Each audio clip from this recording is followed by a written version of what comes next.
Los factores que diferencian a los narcotraficantes Pablo Escobar y Joaquín El Chapo Guzmán son evidentes. Pero es inevitable asociar los nombres de ambos con el narcotráfico, aunque esa no es la única similitud que hay entre ambos. Los dos personajes ganaron fama de líderes de enormes organizaciones delictivas a fuerza de bala, dinero y astucia, convirtiéndose en los criminales más buscados cada uno en su momento, Escobar a finales del siglo XX y Guzmán a comienzos del siglo XXI. Tanto Escobar como el Chapo han aparecido en la lista de los hombres más ricos del mundo de la revista Forbes. Los ingresos de Escobar se estiman en unos 420 millones de dólares a la semana a mediados de los años 80, lo que supone unos 22.000 millones de dólares al año. A finales de esa década, vendía el 80% de la cocaína mundial e introducía 15 toneladas diarias a los Estados Unidos, y era considerado el séptimo hombre más rico del mundo, con una fortuna acumulada de unos 30.000 millones de dólares. Escobar fue dueño de mansiones en varias partes del mundo. Su reconocida hacienda Nápoles fue valorada en 4.500 millones de pesos colombianos.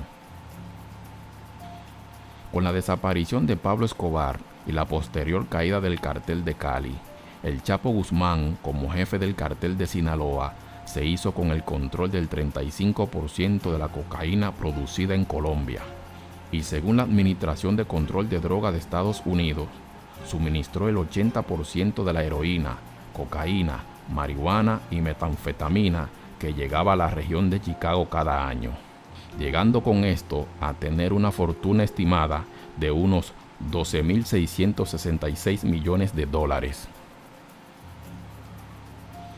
Tanto Pablo Escobar como Joaquín Guzmán Loera han entrado en fuertes conflictos con carteles enemigos, y sus vidas se han contado en series, documentales, libros y películas.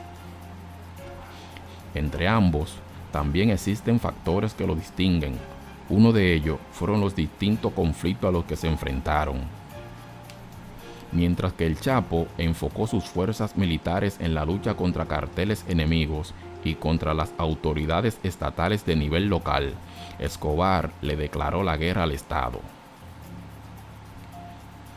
El colombiano Escobar buscaba evitar que se permitiera su extradición a Estados Unidos, y con ese propósito asesinó a 2 ministros de Justicia, 4 candidatos a la presidencia, 11 magistrados de la Corte Suprema, varios jefes policiales y a Guillermo Cano, director de El Espectador, en ese momento el diario más importante del país. En total, las autoridades consideraron a Escobar responsable directo o indirecto de unas 100.000 muertes, entre las que estuvieron también las vidas de policías y fiscales que pretendieron investigarlo. Se le acusó de numerosos atentados que llegaron al extremo de derribar un avión civil de Avianca, asesinando a 110 personas. Ambos capos tienen similitudes en los métodos de crueldad, pero no en estadística. La cadena NBC revisó el número de muertes violentas que tenía tanto Colombia como México en la época álgida de la guerra contra las drogas.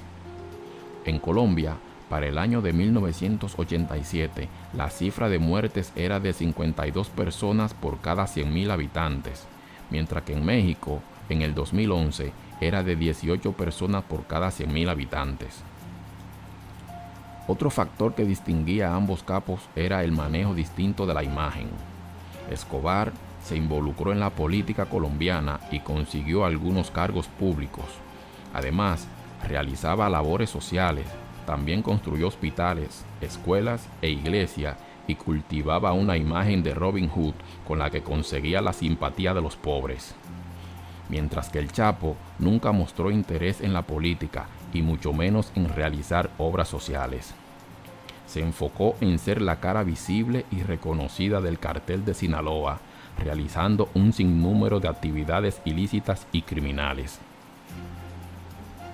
Los niveles de su liderazgo dentro de los carteles que encabezaban eran también diferentes.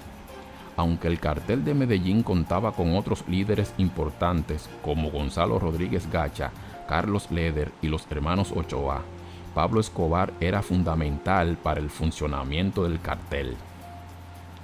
Tras la muerte del patrón, la organización se desintegró, tomando el control del narcotráfico colombiano otros carteles.